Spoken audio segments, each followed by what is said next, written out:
മലബാർ മേഖല നേരിടുന്ന അനീതിക്കെതിരെ തൃണമൂൽ കോൺഗ്രസിന്റെ നേതൃത്വത്തിൽ സെമിനാർ സംഘടിപ്പിക്കും. ഓഗസ്റ്റ് 3-ന് വണ്ടൂരിലാണ് മലബാർ മേഖല നേരിടുന്ന പ്രതിസന്ധികളെക്കുറിച്ച് സെമിനാർ നടക്കുകയെന്ന് തൃണമൂൽ കോൺഗ്രസ് സംസ്ഥാന കൺവീനർ PV അൻവർ വാർത്താസമ്മേളനത്തിൽ അറിയിച്ചു. വൈകിട്ട് 5-ന് വണ്ടൂർ CN ഓഡിറ്റോറിയത്തിൽ നടക്കുന്ന പരിപാടിയിൽ നിലമ്പൂർ, വണ്ടൂർ, ഏറനാട് നിയമസഭാ മണ്ഡലങ്ങളിലെ തെരഞ്ഞെടുത്ത പ്രതിനിധികൾ പങ്കെടുക്കും. സെമിനാറിൽ മലബാറിലെ ഓരോ ജില്ലകളും നേരിടുന്ന പ്രതിസന്ധികളും പ്രശ്നങ്ങളും വിശദമായി ചർച്ച ചെയ്യും. സെമിനാർ മറ്റ് നിയമസഭാ മണ്ഡലങ്ങളിലേക്കും വ്യാപിപ്പിക്കുമെന്ന് അൻവർ അറിയിച്ചു. തുടർന്ന് അൻവറിന്റെ നേതൃത്വത്തിൽ മലപ്പുറം, കോഴിക്കോട്, കണ്ണൂർ, പാലക്കാട്, വയനാട്, കാസർഗോഡ് ജില്ലകളിലൂടെ മലബാർ ജില്ലാ വിഭജന വികസന യാത്ര നടത്തും. മറ്റു ജില്ലകളിൽ ജനസംഖ്യാനുപാതികമായി വികസനം ലഭിക്കുമ്പോൾ സർക്കാർ വികസനമെത്തിക്കുന്നതിൽ മലബാർ മേഖല ഏറെ പിറകിലാണെന്നും വിഷയത്തിൽ പൊതുജന ശ്രദ്ധ പതിയണമെന്നും അദ്ദേഹം അഭിപ്രായപ്പെട്ടു. ഒരു സ്വാതന്ത്ര്യ സമരത്തിൽ ആത്മാർത്ഥമായി പങ്കെടുത്ത് 10,000 മരണപ്പെട്ട മലബാറിന് ഒരു പ്രത്യേക പാക്കേജ് നൽകാൻ മാറി മാറി വന്ന ഗവൺമെന്റുകൾ ഒരു ഘട്ടത്തിലും പരിശ്രമിച്ചില്ല. ആ പരിശ്രമമില്ലാതെ വന്നതിന്റെ ഭാഗമായിട്ടാണ് വിദ്യാഭ്യാസപരമായി, സാമൂഹികമായി, സാംസ്കാരികമായി മലബാർ പുറന്തള്ളപ്പെടുന്നത്. അപ്പൊ ഇന്നും സർക്കാർ ജോലികൾ നമ്മൾ പരിശോധിച്ച് നോക്കിയാൽ നമുക്ക് കാണാൻ കഴിയും, മലബാറിന്റെ റെപ്രസെന്റേഷൻ എന്ന് പറയുന്നത് ഇപ്പൊ ഏകദേശം 20% എത്തിയിട്ടുണ്ട്. 3-4 തലമുറകൾ കൈമാറി മാറിയതിന് ശേഷമുള്ളതാണ്. അപ്പൊ ഈ ഒരു പാർഷ്യാലിറ്റി അവിടെ നിലനിൽക്കുകയാണ്. ഈ പാർഷ്യാലിറ്റി കോമ്പൻസേറ്റ് ചെയ്യപ്പെടേണ്ടത് തന്നെയാണ്. അത് കോമ്പൻസേറ്റ് ചെയ്യാനുള്ള ഒരു നടപടിയും ഇതുവരെ ഗവൺമെന്റിന്റെ ഭാഗത്തുണ്ടായിട്ടില്ല.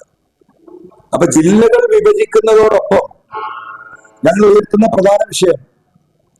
പ്രധാന വിഷയം എന്ന് പറയുന്നത് മലബാറിന് സർക്കാർ സേവനങ്ങളിൽ സ്പെഷ്യൽ റിസർവേഷൻ വേണം. ആ സ്പെഷ്യൽ റിസർവേഷൻ എന്ന് പറയുന്നത് ഇതുവരെ ഗവൺമെന്റ് ചെയ്യാത്ത കാര്യമാണ്.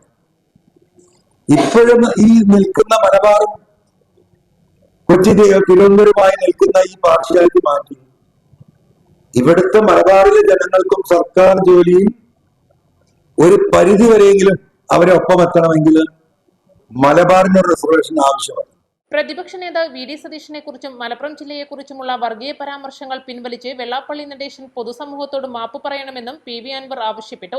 ഒരു സമുദായ സംഘടനയുടെ നേതൃത്വത്തിലിരുന്ന് പറയാൻ പാടില്ലാത്ത കാര്യങ്ങളാണ് വെള്ളാപ്പള്ളി പറഞ്ഞത്. ഇത് സമൂഹത്തിൽ ധ്രുവീകരണത്തിന് വഴിയൊരുക്കുമെന്നും വിഷയത്തിൽ പോലീസ് കേസെടുക്കണമായിരുന്നുവെന്നും അദ്ദേഹം പറഞ്ഞു. SNDP ജനറൽ സെക്രട്ടറി വെള്ളാപ്പള്ളി കുറിച്ചുള്ള അഭിപ്രായം ഇന്ന് വളരെ മോശമാണ്. എനിക്ക് ശ്രീനാരായണീയ സമുദായം, ആ സമൂഹം, അതിന്റെ ഉത്തരവാദിത്തപ്പെട്ടവര് ശ്രീ വെള്ളാപ്പള്ളിയെ ചങ്ങലക്കിടണം എന്ന അഭിപ്രായത്തിലാണ് ഇന്നുള്ളത്. കാരണം കഴിഞ്ഞൊരു 5-6 മാസം കൊണ്ട് എന്ത് മാറ്റമാണ് ആ വ്യക്തിയിൽ, എന്ത് സ്വാധീനമാണ് ആ വ്യക്തിയിൽ ഉണ്ടായത് എന്ന് നമുക്ക് ആർക്കും പറയാൻ കഴിയില്ല.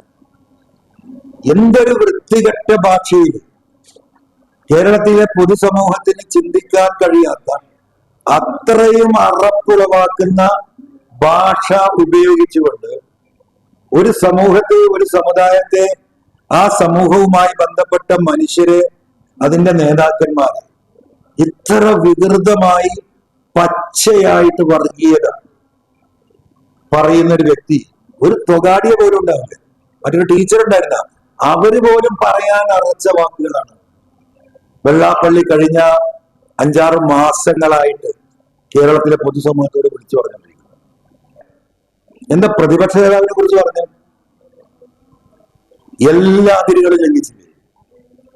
പരമപന്നൻ.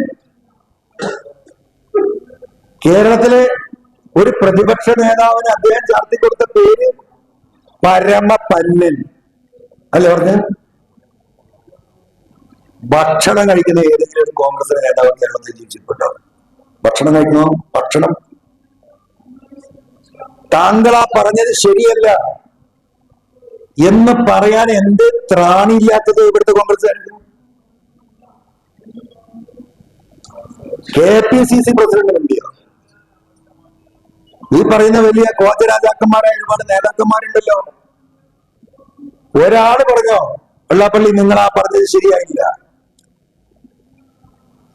ഒരാളില്ല. എനിക്ക് സതീശനുമായി വ്യക്തിപരമായ രാഷ്ട്രീയമായിട്ട് അവബോധം ഉണ്ടാവും. പക്ഷേ കേരളത്തിലെ 3.5 കോടി ജനങ്ങളെ റെപ്രസെന്റ് ചെയ്യുന്ന ഒരു വ്യക്തിത്വത്തിന്റെ ഉടമയാണ് പ്രതിപക്ഷ നേതാവ്. ആ പരമപന്നൻ എന്ന് വിളിച്ചാൽ അയാളെ പിന്തുണക്കുന്നവരുടെ കയ്യിൽ ബാക്കിയില്ലേ? എന്നിട്ട് ഉറപ്പുണ്ടായ കോൺഗ്രസിന്റെ ഏതെങ്കിലും നേതാക്കന്മാർക്ക്?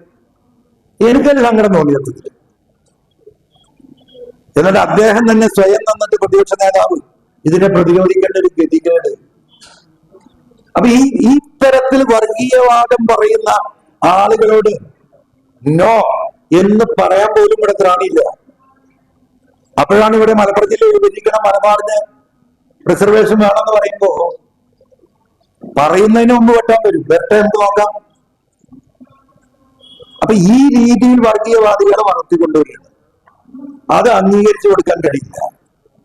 എനിക്കതിൽ ബഹുമാനപ്പെട്ട SNDP സെക്രട്ടറിയോട് പറയേണ്ടത്, ആ പരമപന്നൻ എന്ന് പറഞ്ഞ വാക്കും ഈ പെറ്റുകൂട്ടൽ എന്ന വാക്കും അദ്ദേഹം പിൻവലിക്കണം. കേരളത്തിൽ മലബാർ വികസന രംഗത്ത് പിന്നോക്കമാണെന്നും വിഷയം മുൻനിർത്തി ക്യാമ്പയിൻ നടത്തുമെന്നും PV അൻവർ വാർത്താ സമ്മേളനത്തിൽ അറിയിച്ചു. East live, Malappuram.